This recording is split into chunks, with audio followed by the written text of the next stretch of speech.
The 12-team playoff was announced by the College Football Playoff Committee, and do we have a lot to dive into? Because while I think this year, you know, it was probably the easiest year in recent years to get this right, the committee messed up. And while people have been talking about it, we're going to take a look at it from a different angle as well as dive into a few other things going on. So if you like college football, stick around as we dive into the playoff now. College football playoff has easily become one of my favorite times of the year. I think college football playoff and has really just the college football playoff. You get some good stuff, you get some bad stuff. I think the overarching bad thing about the college football playoff, is that the bowl games mean just a little bit less. And so teams, like Notre Dame, are going to be sitting out, and they just don't care. Seniors just going to be sitting out, and if you don't make this final 12-team playoff, what's the point of playing further? However, the college football playoff, putting the best teams against each other and really deciding who is the best team in college football, has never been more exciting than now. Two teams getting picked for the bowl championship, it doesn't even make sense. But four teams getting picked to get a bye, and then a few other teams also in the mix, seems like we have the best recipe to decide who is the best team in college football. And when I say best team in college football, let's keep in mind that, do we think Notre Dame is better than JMU? Possibly. Of course we do. But we play the games to play the games. And if you're going to play the games, you better win the games. Because if you're going to lose the games, you're going to be left out of the playoff. So we play the games for a reason. And the regular season needs to have meaning. So all this, like JMU, Tulane don't deserve it. It's like, why not? Do we really need. If you're the 10th and 12th teams in the college football playoff, you mess. That's on you. That's on you at that point. Notre Dame, by all means, like, could have done. We'll get into it. We'll just start off with like my overarching views on it. Overall, I'm pretty happy with the playoff. I think we've got the teams that we want. I think the top four teams are good. I think the rest of the playoff, for what the format asks for, I think these are the teams that should have made it in. I think there's ways we could have gotten here in such an easier fashion, and that's not having rankings before this playoff is announced. That is the reason why Notre Dame fans are upset, and rightfully so. I think another thing I liked was that Ole Miss didn't get knocked for Lane Kiffin leaving. I think that sets a really good precedent for the future, that if your coach is going to leave, you don't have to worry. Your team will still, you'd say for the most part, stick around and be where they are. I think there's a few seeding issues. I think we'll get into how to make the number one seed a little bit more like, something coveted. Okay, so the first thing right off the bat, it's Notre Dame, Miami. Which team deserved to get it? Across the board, it's unanimous.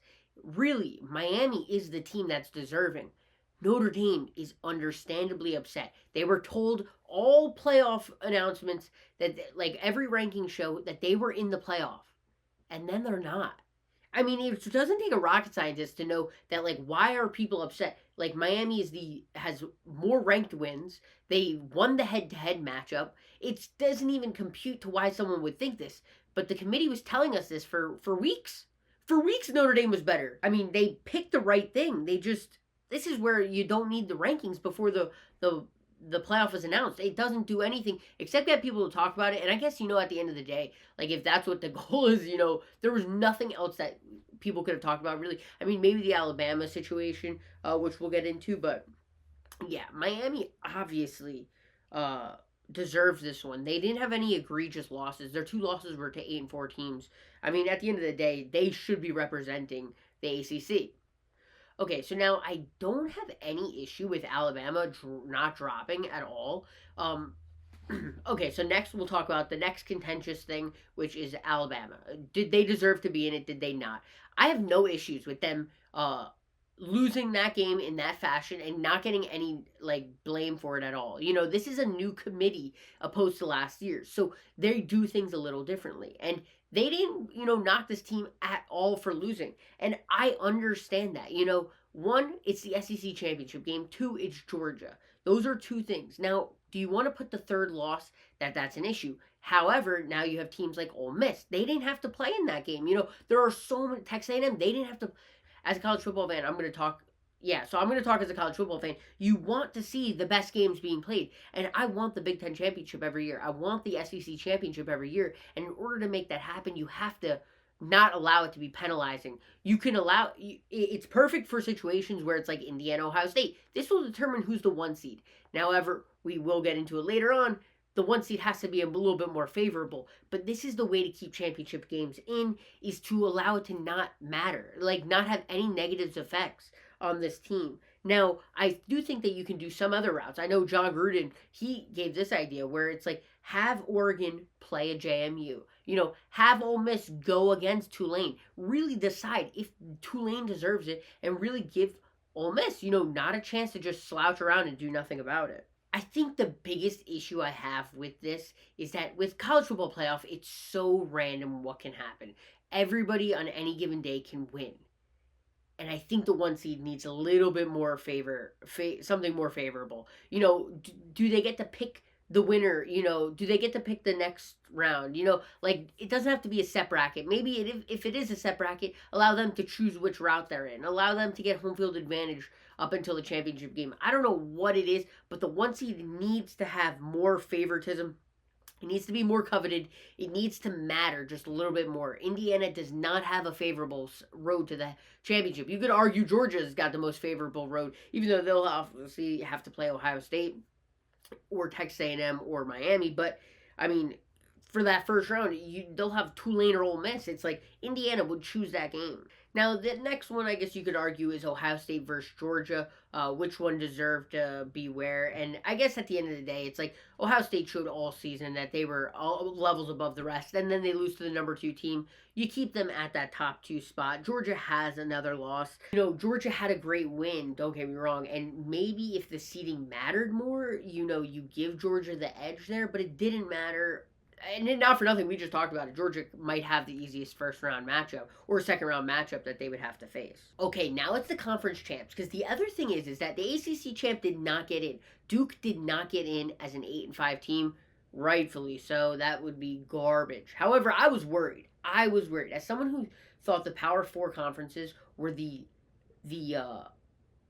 like coveted still, something that the committee, valued immensely. Even if you had 5 losses, I still thought they were going to throw Duke in and cut Tulane or JMU, and I would have been devastated for one of those programs. But we got the SEC champ Georgia, the Big Ten champ Indiana, the Big 12 champ Texas Tech, who may be the underdog of this tournament. Then we got Tulane, who's going in at 11-2. Then James Madison, 12-1. Duke held out, 8-5 champ. Great, I love it. I hope Tulane and JMU are prepared, but I think they're going to get destroyed. And the ACC really set themselves up for failure this season. And for the committee and all the fans to just be so upset. Because how do you have teams like Miami, make the playoff, but then you have a Duke and Virginia championship game? I mean, Virginia, all credit to them. They had a great year, but are we serious?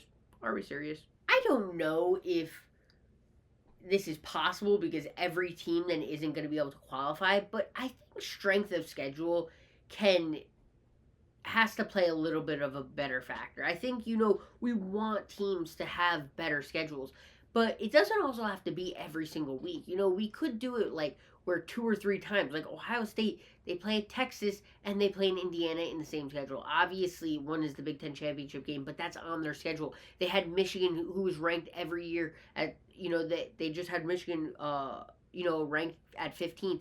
It's like teams don't need to have it every single week, but, they definitely have to keep that schedule packed because Notre Dame really has nothing going for them other than, like, having a couple big wins throughout the year and then obviously not having that many losses. Whereas, every other team has that conference championship game. And might I add, too, is a lot of people are, like, being like, oh, this is the way the committee's telling Notre Dame join a conference. Like, I don't think so. I think they lost the head-to-head match. What if Notre Dame was in a conference championship game? A lot of people say they would be in the Big Ten. They wouldn't have been in the championship game there. A lot of people say they would be in the ACC. It's like, okay, well, then we wouldn't have had to just assume that they would then be in the championship. They lost to Miami. There's a lot of variables at play here, and I don't think the committee and Notre Dame not being in a conference really played that much of a role, to be honest, at all. Like, at all. I don't think it played a role at all. But now to Notre Dame. Full talk on Notre Dame. I realize this is an unrealistic expectation, but it is so lame that they are sitting out of the playoff. It's unrealistic for me to think any other way. They just got screwed over in the playoff because the committee said they'd be in and they weren't in. And now they would be going to play a bowl game where most of the seniors on that team, that are going to the NFL aren't going to be playing in it anyways. You have true freshmen who can play in that game, and it would be great for, their experience and stuff like that. But, like, I understand, they want to do it as, like, well, we're not going to play in a game. Then, like, I don't know who they think they're saying that to. I think the fans, I think the young guys on the team, I think they're disappointed. I think the captains or, like, the seniors who are not going to be going into the NFL, who thought they would have another game, it's things like that that's just really disappointing. I mean, it just obviously comes off as petty at the end of the day. I'm so excited for the playoff. Let's dive into the predictions because I like just seeing these games lined up. I can't wait. I can't wait. I just cannot wait. All right, so let's start off with Oregon. They win by double digits over JMU. I think Oklahoma wins a close one in their first round. I think Ole Miss is going to win by double digits over Tulane, and Texas A&M over Miami in a close one. And then Texas A&M over Miami in a close one. Then I have Oregon beating Texas Tech by double digits. So maybe not, so more than 2 scores. I think Oregon, double digits, their first 2 opponents. I think Oregon comes out of the gates firing. I think they do a little bit of what Ohio State did last year. It's like just all on the line right now. And then Oklahoma, I think they beat Indiana. I think Oklahoma takes down Indiana. I think it's it's a little bit crazy because, like, is Oklahoma this good? But I think they are. I think they beat Indiana. Georgia beats Ole Miss by 2 scores. I think Georgia handles Ole Miss. I would have loved to see Ole Miss continue that run, but it's not happening. And then Ohio State is going to be over Texas A&M. I think probably a close battle over there. And then I'd go with Oregon over Oklahoma in double digits. So I think Oregon is winning by double digits every single game until they get to the chip. And then I got Ohio State over Georgia. Revenge from 2019. And then we have Ohio State over Oregon. I think when it gets all said and done, this Ohio State team is just so talented. Defensively, offensively, they really just have it all. And I think, they always seem to come out flat, in that one game, and then they get that wake-up call. And that's the best part about the college football playoff is now you allow that wake-up call. You allow to see the actual best team. A one-loss team season's not, over or anything like that. So I'm really excited for the playoff. I think Ohio State wins it over Oregon. But obviously, there's going to be so much else and different that happens along the way. Appreciate you watching the sports content. Oh, by the way, the blackout shades, I wake up at 3 a.m. or 2 a.m. for work. I got to go sleep at like 6 p.m. Cut me some slack. I got to, but okay. Yeah. So, till next time.